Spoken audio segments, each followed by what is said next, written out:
안녕하십니까. 오늘은 현관에 대해서 조금 언급을 하도록 하겠습니다.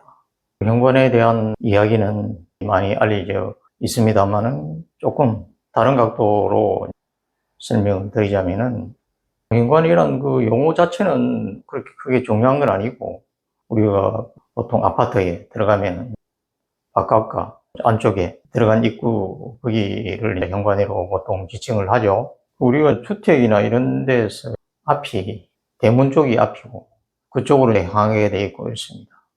근데 주택 앞에 대문이 없고 주택 옆에 대문이 있다든지 이러면은 똑같은 기운에서 상당히 심플하지 않고 맑지 않고 청하지 않다는 거예요. 모든 서양학이든 동양학이든 마찬가지입니다만은 맑고 혼탁하지 않아야 좋은 거예요.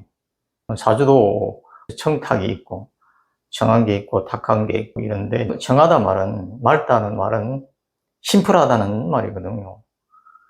그래서 하고자 하는 이야기가 뭐냐 그러면은, 아파트는 베란다를 보통 앞이라고 이렇게 이야기합니다. 그러면 문은 앞에 있어야 되는 거예요. 근데 보통 아파트 현관은 아파트의 문이죠. 보통 보면 옆구리에 있습니다. 그러면 똑같은 조건에서 주택이 있는 것보다도 아파트에 있는 게 몇 배 이상 조건하고의 차이가 있다는 거죠. 그래서 항상 현관은 베란다하고 동일성상에서 같은 조건에서 되어야 청하고 좋은 기운을 가질 수 있다는 겁니다. 그렇다고 해서 현관을 베란다 앞쪽으로 옮긴다든지 뭐 그렇게는 할 수 없으니까 그 범위 내에서 최소한의 동일성을 찾아서 인테리어를 한다든지 보완을 하면은 상당히 좋은 효과를 거둘 수 있다고 볼 수가 있습니다.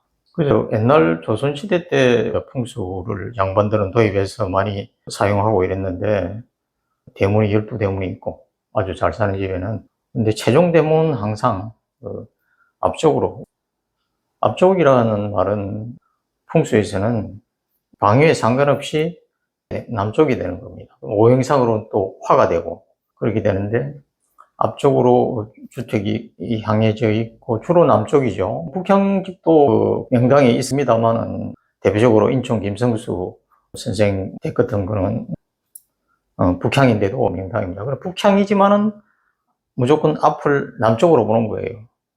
그런데 앞을 남쪽으로 보고 그 다음에 그 대문이 있는데, 대문하고 반드시 주택 사이에는 사랑채가 있습니다. 한 채 사이에는 사랑채를 통과해서 이렇게 들어온다는 거죠.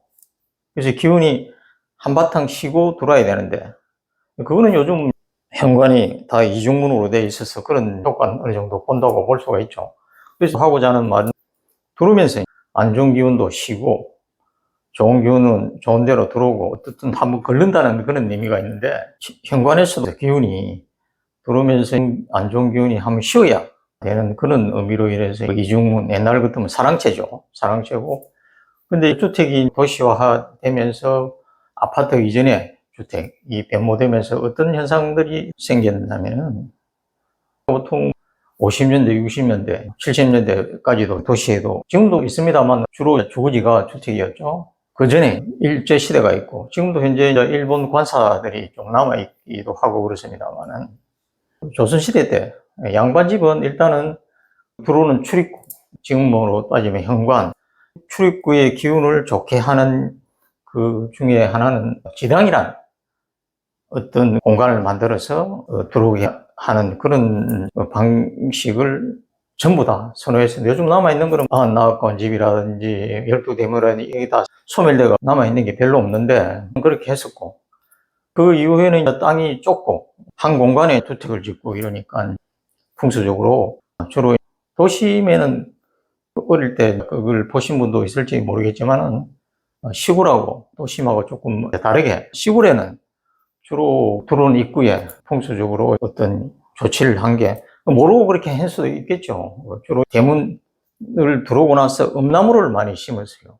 음나무를 많이 심었고, 그 다음에 일본에서는 지금도 그렇게 합니다. 정을 만들고 할 때 주로 풍수적으로 감각이 있으신 분들은 그렇게 많이 하고, 옛날에는 거의 다 도심에도 그렇고 일본에도 그렇고 들어올 때, 대문 입구 들어올 때 육화라는 나무, 나무는 아닙니다만 식물 또는 실육화라는 식물을 놔뒀습니다. 제가 뭘 이야기하고자 하냐면은 일단 들어오는 기운을, 사악한 기운을 소멸시킨다는 거죠. 그래서 기본적으로 대문이 있고 현관이 있고 이렇게 주택이 돼야 되는데 떨어 있는 그거는 일반 주택보다 못하지만 그래도 그 기법을 도입을 해서 어떤 안 좋은 기운, 그 기운이라는 것은 보이지 않는 혼도, 영혼도 보이지 않지만 기운도 보이지 않죠. 기운도 쌓이면은 흔히 이야기하는 귀신이라고 하는 것처럼 어떤 존재가 생기고 그렇게 됩니다. 그래서 풍수에는 그런 기운을 막아주고자 옛날에 육화라든지 엄나무라든지 그런 걸 이제 심어서 막아줬습니다. 그러면서 엄나무라든지 육화라든지 실육화라든지 이런 거는 또 오행으로 화에 속하는 거예요. 앞이라는 거죠. 앞쪽은 무조건 방향에 상관없이 화라 그랬죠? 화가 건강하고 강해야 됩니다. 그러면서 화를 보강시켜주면서, 화는 창고고 재물이고 그렇거든요. 보강시켜주면서 나쁜 기운도 소멸시켜주는 이중평가를 보는 거죠.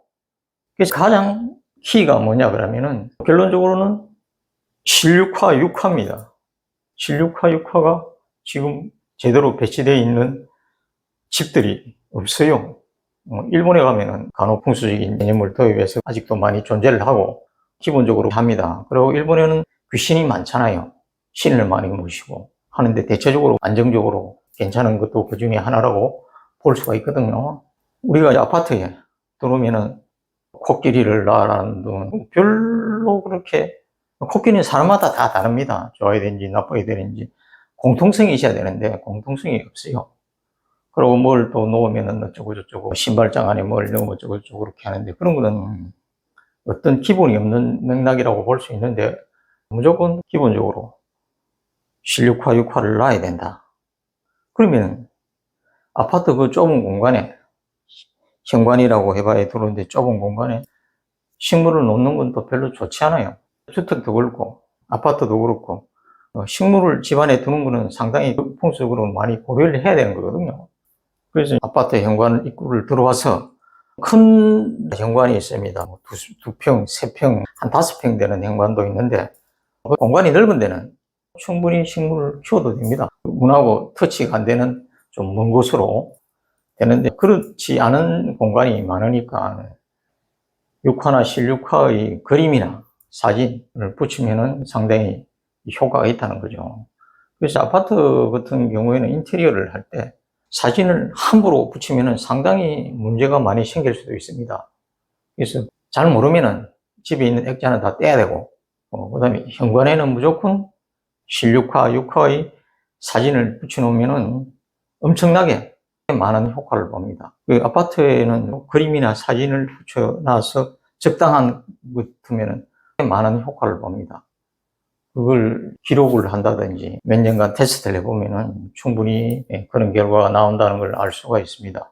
많은 사람에게 그런 권유를 해서 좋은 결과를 보고 했었거든요. 그러니까 꼭 어떤 것보다 손쉽게 좋은 기운을 가질 수 있고 그 동일성입니다. 동일성이 또 중요하다고 그랬죠. 베란다도 현관도 떨어졌다. 벌써 동일성이 없는 거예요. 현관은 또 글자 자체도 화하고는 좀 거리가 멉니다. 그래서 밝게 하라 어떻게 하라 하는데 어떻든 현관하고 베란다하고 이렇게 동일성을 가질 수 있는 게 또 육화가 되는 거예요. 육화가 오행상으로 또 화에 속하거든요. 화의 기운을 또 강화시켜주면서 그 삿된 기운을 없앨 수 있는 그런 식물 중에 하나가 육화입니다. 그러니까 그건 일본 사람들이 옛날부터 해오던 방식이에요.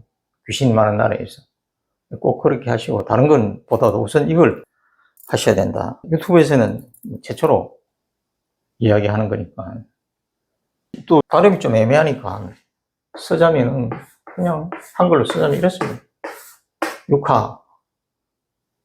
근데 식물보다는 스페이스가 넓으면 몰라도 이런 사진이 있는 걸 액자에 넣든지 잘 보이는 방향에 붙여놓으면 됩니다. 또는 실육화. 두 가지가 있습니다. 아무거나 괜찮으니까 모든 사람들이 오늘 실행을 하시면 좋겠습니다. 데이터를 내보면 아시겠지만은 효과는 엄청나게 좋습니다. 이만 마치겠습니다.